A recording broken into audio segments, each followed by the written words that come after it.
panahon at dumako na po tayo dun sa verse na sinabi ng Panginoon. Sabi ni Jesus sa New Testament, sa John 6:35, and Jesus said unto them, I am the bread of life. He that cometh to me shall never hunger. He that believeth on me shall never thirst. Kung ang tinapay na ginamit ng ating Panginoon sa panahon ni Moses, ang siyang nagsilbi upang magkaroon ng buhay ang mga Israelites. Sa panahon po ni Jesus, siya po ang sumisimbolo na bilang tinapay na siyang nagbigay ng buhay sa atin. Nagsilbi pong tinapay ang ating Panginoon, Panginoong Jesus, na galing sa langit, nagkatawang tao upang magsilbing buhay para sa atin. At ang mas maganda pa doon, hindi lang po ang tiyan natin ang nagkakaroon ng laman, kundi ang spiritual nating buhay. Kung pagko-compare po natin ang story mula sa story ni Moses, pati sa story ni Jesus habang nandito po siya, sa panahon ni Moses, ang tinapay na ginamit ng Panginoon, ang siyang nakapagpabusog sa mga Israelite in physical form.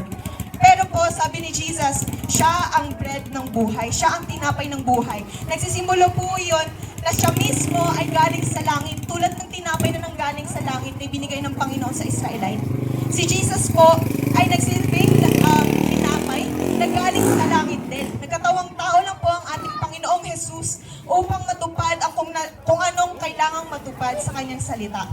And dahil po doon, naging tinapay ang ating Panginoon, hindi literal. Naging tinapay ang Panginoon in a sense na siya ang nagsusustain ng ating buhay. Siya ang dahilan kung bakit mayroon tayong buhay ngayon. At hindi lang po doon, ang sabi pa po doon sa dulo, sa B part na, He that cometh to me shall never hunger. He that believeth on me shall never thirst. Hallelujah. At sabi po doon, kung sinong lalapit sa ating Panginoon ay hindi na magugutom at kung sinong maniniwala sa ating Panginoon ay hindi na mauuhaw. Ibig sabihin po noon ay kayang tayong i-provide ng Panginoon. Kayang mag-provide ng ating Panginoon sa ating mga buhay. Tulad po ng sabi ng ating MC kanina ni Ate Nicole, na hindi lang po tayo nabubuhay sa tinapay at sa physical, na hindi lang po ang tinapay para sa physical ang kailangan natin. Kailangan natin ng salita ng Diyos, kailangan natin ng Diyos sa ating mga buhay. Dahil hindi lang po physical ang dapat nating pinagtutuunan ng pansin. Mayroon po tayong spiritual na buhay na siyang kailangan din nating pabusugin. Kaya sabi po ng Panginoon na kung sino mang lalapit sa Kanya ay hindi na magugutom. Ang tanong po, ready po ba tayong lumapit sa Panginoon? Ang sabi ng Panginoon na tayo ang lalapit sa Kanya. Ginawa na po ng Panginoon ang kanyang parte. Siya po ay namatay sa krus ng Kalbaryo. Ibinigay niya po ang kanyang buhay. Siya ay nagsilbing tinapay upang mabigyan tayo ng buhay. Pero ang sabi doon, kailangan nating lumapit sa Panginoon. Kailangan natin magbigay ng effort na kilalanin ang ating Panginoon, na hanapin ang ating Panginoon. And hindi lang po yun, kailangan din nating maniwala.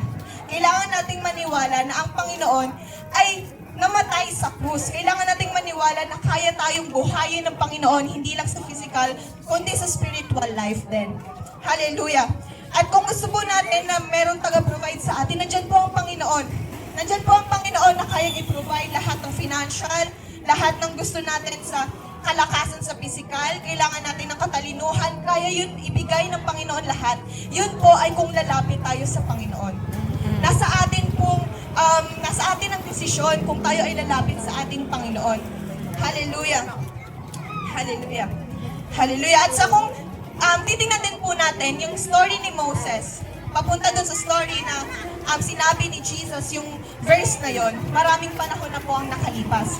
At kung bibilangin din po natin, yung panahon ni Jesus sa New Testament, papunta sa panahon natin ngayon, maraming taon at panahon na rin po ang nakalipas.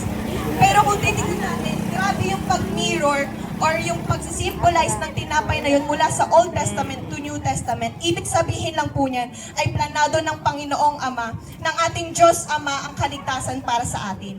Sa panahon pa lang ni Moses, pinakita niya na kung paano siya mag-sustain ng buhay, kung paano siya magbibigay ng buhay para sa atin. At ganun din po ang ginawa ng ating Panginoong Jesus sa ating mga buhay. Inalay niya po ang kanyang buhay para po sa ating mga kaligtasan. Ang kaligtasan po ay libre.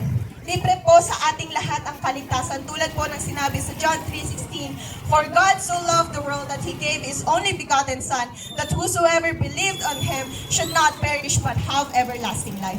Kung sino man po sa ating lahat, ibig sabihin po ay walang exception.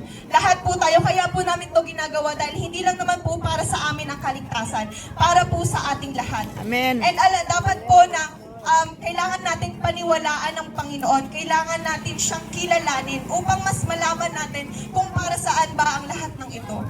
Lahat po ng ginagawa natin, lahat po ng ginagawa natin sa physical ay para lang sa physical, pero ibang usapan po ang pagdating sa spiritual.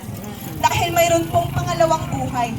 Doon po tayo mag-spend ng eternity dahil hindi naman po tayo mag-spend ng eternity dito sa lupang pangkatawan. Hallelujah! Kailangan po natin paghandaan ang buhay na walang hanggan. Dalawa po ang buhay na walang hanggan na meron tayong pagpipilian. Buhay na walang hanggan sa langit o buhay na walang hanggan sa impyerno. At nasa atin pong desisyon iyon. Pero ang sabi nga po ng Panginoon na siya ang bread of life. Siya po ang magbibigay ng buhay sa atin. Pero, yun po ay nasa sa atin na kung pipiliin nating lumapit at kilalanin ng Panginoon. Mayroon pong story sa Bible tungkol kay Zacchaeus. Siya po ay isang mayamang lalaki. Pero po, ang ginawa ni Zacchaeus ay umakyat siya sa isang puno dahil nalaman niyang nandoon si Jesus. Pero si Zacchaeus mismo ang nagdesisyon na umakyat ng puno upang makita niya si Jesus. Yun po ang pagpapakita kung paano gusto natin na tayo mismo yung magsisik sa Panginoon, na kilalanin ng Panginoon. Ganon din po ang nais na makita ng Panginoong Jesus sa buhay natin. Na tayo mismo ang hahanap sa Panginoon. Kahit ako po mismo, naranasan ko po yun na kahit anong saya ng buhay, kahit anong pag-aaral ko, parang merong kulang sa buhay ko. Yun po pala ay ang Panginoong Jesus po ang kulang sa buhay natin. Dapat po nating hanapin ang Panginoon.